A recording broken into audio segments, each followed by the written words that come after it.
Sidang jemaat yang dikasihi oleh Tuhan, selamat mengikuti ibadah pada hari ini, Minggu 26 Januari 2024 dengan tema Terimalah Kabar Baik. Mari kita memasuki ibadah dan kita memuji nama Tuhan dari Kidung Jemaat 4. Hai, mari sembah.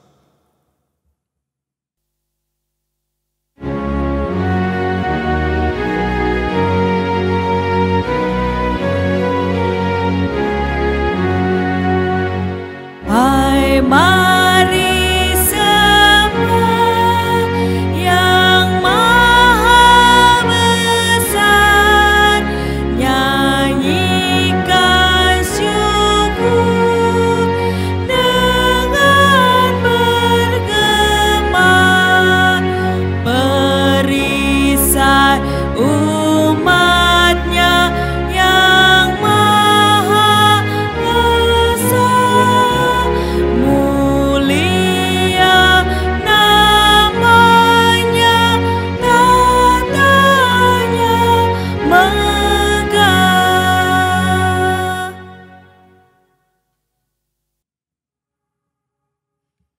Pertolongan kita ialah di dalam nama Tuhan yang menjadikan langit dan bumi.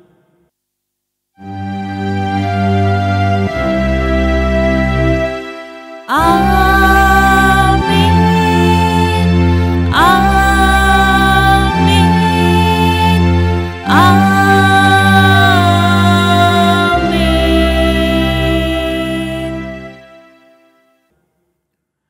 Kasih karunia dan damai sejahtera dari Allah, Bapa kita, dan dari Yesus Kristus menyertai saudara sekalian. Mari kita memuji nama Tuhan dengan menyanyikan Kidung Jemaat 46. Besarkan nama Tuhan, haleluya.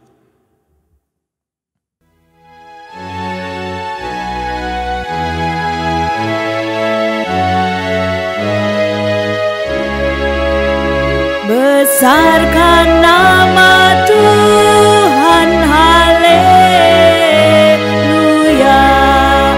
Kasih-Nya tak berkurang, haleluya. Sekalipun keluhan menimpa umat-Nya, berkat-Nya ditemukan, haleluya. Diberinya hidup baru, gelap menjadi terang. Sabdanya besertamu di arah yang gelap. Hai kamu yang selalu padanya berpegang, tak usah ragu-ragu, tuntunannya tentram.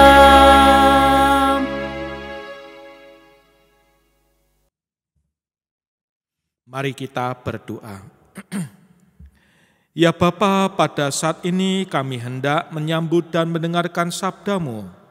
Berkatilah hati kami, tuntunlah jiwa kami, agar kami Kristus kami berdoa. Amin. Jemaat yang dikasihi Tuhan, bacaan Injil diambil dari kitab Injil Tuhan Yesus Kristus menurut Lukas 4. Lukas 4 ayat 14 sampai dengan 21. Lukas 4 ayat 14 sampai 21 yang berbunyi. Dalam kuasa Roh kembalilah Yesus ke Galilea, lalu tersebarlah kabar tentang Dia di seluruh daerah itu. Sementara itu, Ia mengajar di rumah-rumah ibadat di situ dan semua orang memuji Dia. Ia datang ke Nazaret tempat Ia dibesarkan, dan menurut kebiasaannya, pada hari Sabat ia masuk ke rumah ibadat lalu berdiri untuk membaca. Kepadanya diberikan gulungan kitab Nabi Yesaya. Ia membukanya dan menemukan nats di mana tertulis, Roh Tuhan ada padaku, karena Ia telah mengurapi aku untuk menyampaikan kabar baik kepada orang-orang miskin. Ia telah mengutus aku untuk memberitakan pembebasan kepada orang-orang tawanan dan penglihatan bagi orang-orang buta, untuk membebaskan orang-orang yang tertindas, untuk memberitakan tahun rahmat Tuhan. Ia menutup gulungan itu, memberikannya kembali kepada petugas, lalu duduk. Mata semua orang dalam rumah ibadat itu tertuju kepadanya. Ia mulai berkata kepada mereka, katanya, pada hari ini genaplah nas ini ketika kamu mendengarkannya. Demikianlah Injil Yesus Kristus. Yang berbahagia ialah mereka yang mendengarkan firman Tuhan dan yang memeliharanya. Terpujilah Kristus. Haleluya.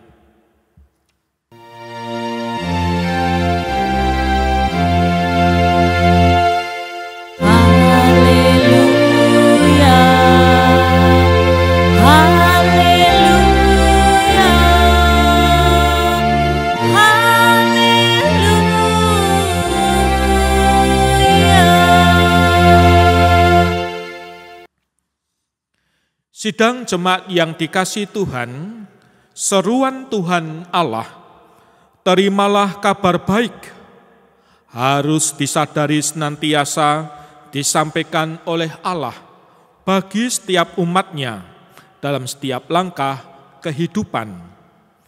Namun sayangnya banyak di antara kita yang telah dalam tanda kutip ditulikan oleh keduniawian dan kedagingan, sehingga kabar baik itu menjadi samar, bahkan tak terdengar oleh kita dalam kehidupan sehari-hari. Artinya apa? Artinya karena kita terlalu fokus pada pergumulan dan diri sendiri, lalu kita sering merasa tidak dalam keadaan, tidak merasa terlalu fokus pada pergumulan diri, kita sering merasa tidak dalam keadaan baik dan selamat. Lebih sering mengeluh.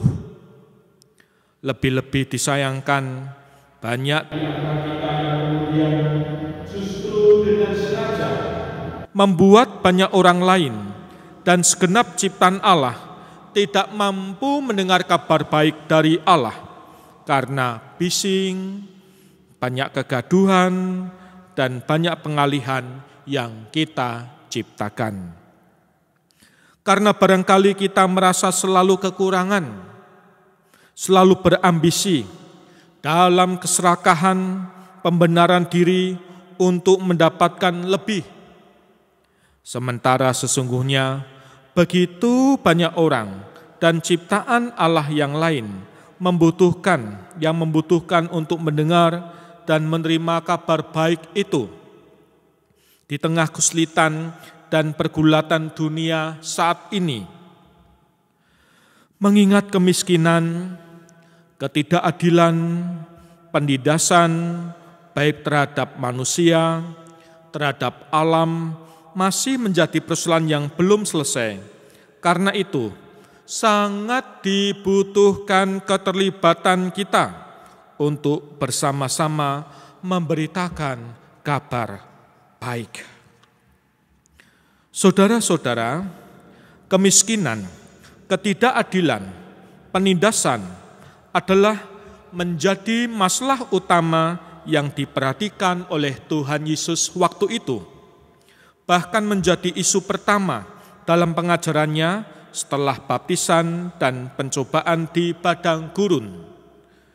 Tuhan Yesus begitu memperhatikan hal ini, karena pada saat itu yang namanya kemiskinan, ketidakadilan, dan penindasan sering terjadi karena disebabkan oleh kebijakan hukum agama, publik, dan struktural.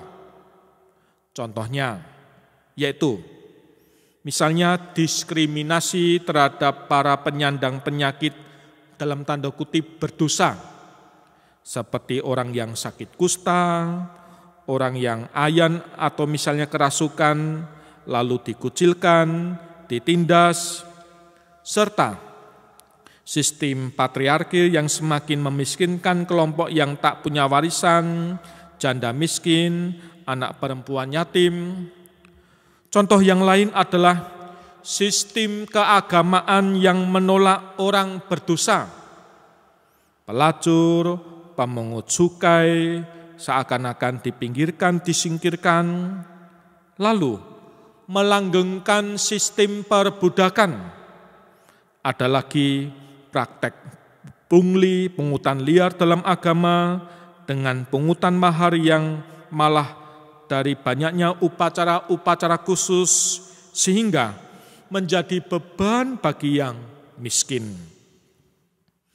Keadaan-keadaan yang demikian inilah yang melanggengkan kemiskinan, ketidakadilan, dan penindasan pada zaman Tuhan Yesus. Maka Tuhan Yesus bermaksud memberikan kabar baik dan menggenapinya bagi mereka yang membutuhkan. Pertama, perkataan Yesus rupanya menyentuh mereka yang miskin dan tertindas yang selama ini tidak disentuh oleh pemuka agama lain. Artinya, Tuhan Yesus menjadikan subjek para miskin dan tertindas ini. Lalu yang kedua, ungkapan "hari ini telah digenapi" adalah sebuah pernyataan atau perlawanan terhadap kemiskinan, perlawanan terhadap ketidakadilan dan penindasan. Di masa penggenapan itu bukan sekedar diucapkan Yesus, namun betul-betul terwujud nyata dalam karyanya, di mana Yesus dekat dengan yang miskin, memperhatikan janda, mengangkat derajat pelacur, serta pemungut cukai yang seolah-olah berdosa, merombak praktek kotor keagamaan, menyembuhkan yang sakit dan kerasukan. Kebutuhan utama manusia yang digambarkan oleh gulungan kitab Nabi Yesaya telah dijawab dan digenapi oleh Yesus melalui karya nyatanya. Nah, saudara-saudara, dalam situasi dunia dan kehidupan yang saat ini penuh dengan pergumulan, bahkan ancaman krisis baik pangan, keadilan, kepercayaan, krisis kepedulian, saat ini kita diajak untuk tidak egois. Sebab apa? Sebab telah menjadi bagian dari kawanan umat Tuhan yang telah dan terus menerima kabar baik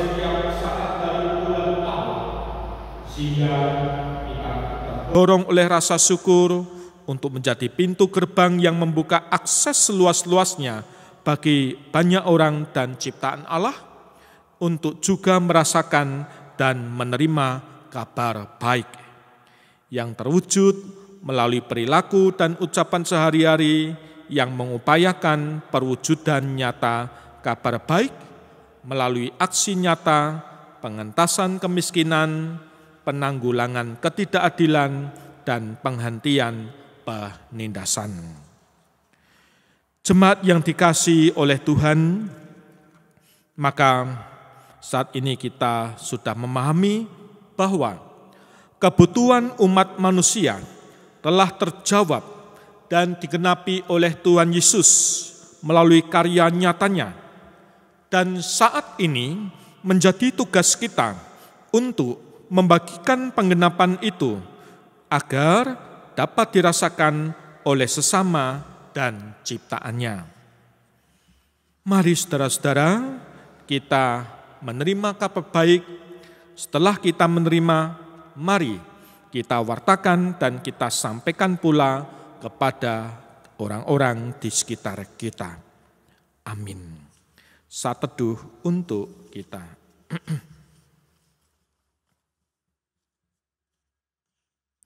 Saat teduh selesai, jemaat berdiri, mari kita menyatakan pengakuan iman rasuli dengan menyanyikan Kidung Jemaat 280 bait 1 sampai yang ketiga, Aku Percaya.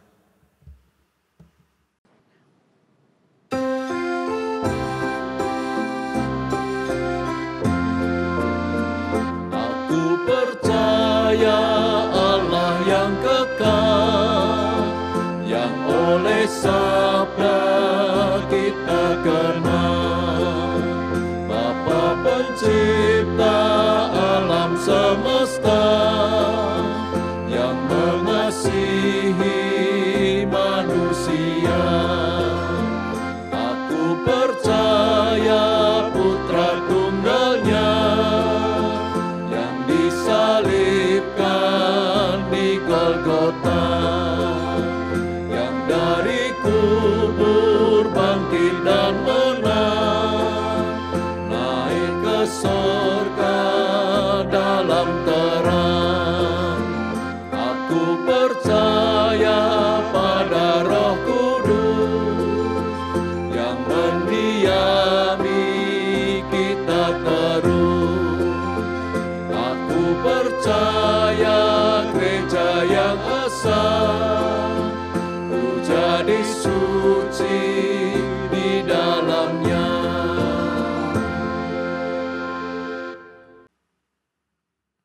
Mari berdoa.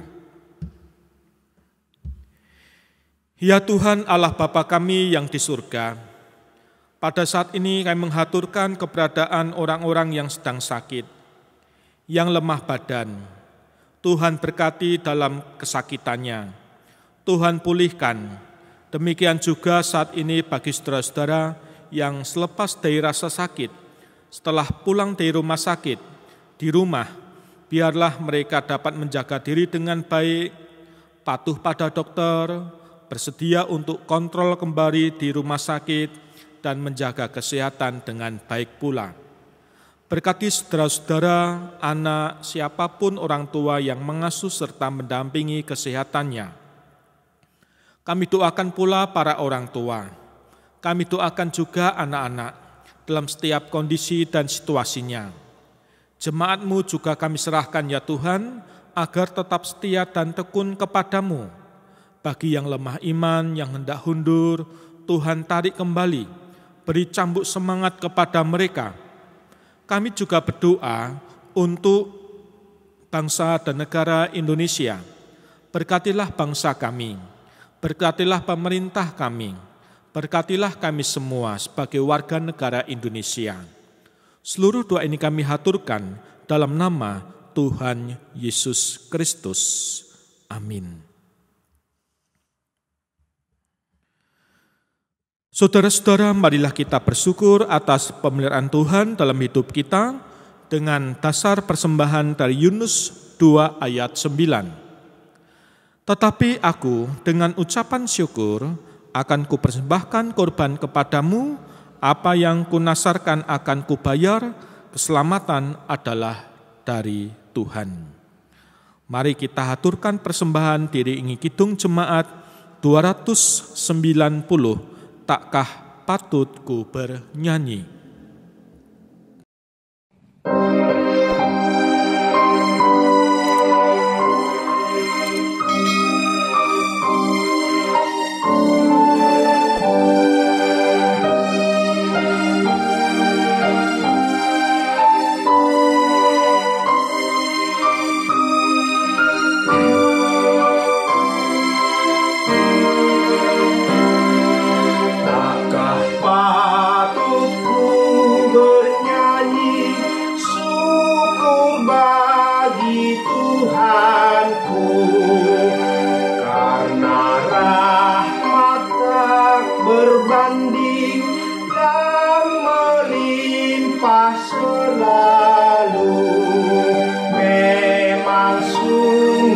Dan setia tak terhingga.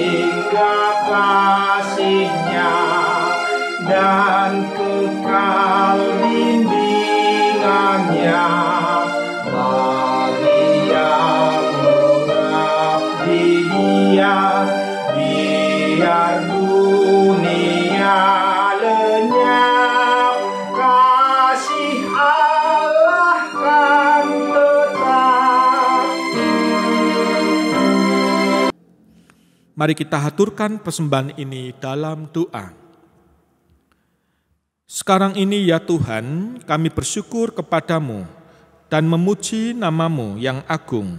Sebab siapakah kami sehingga kami mampu memberikan persembahan sukarela seperti saat ini? Sebab daripada-Mulah segala-galanya, dan dari tangan-Mu sendirilah persembahan yang kami haturkan. Kami berdoa dalam nama Tuhan Yesus Kristus. Amin. Mari kita menyatakan nyanyian pengutusan Kidung Jemaat 425, berkumandang suara dari seberang.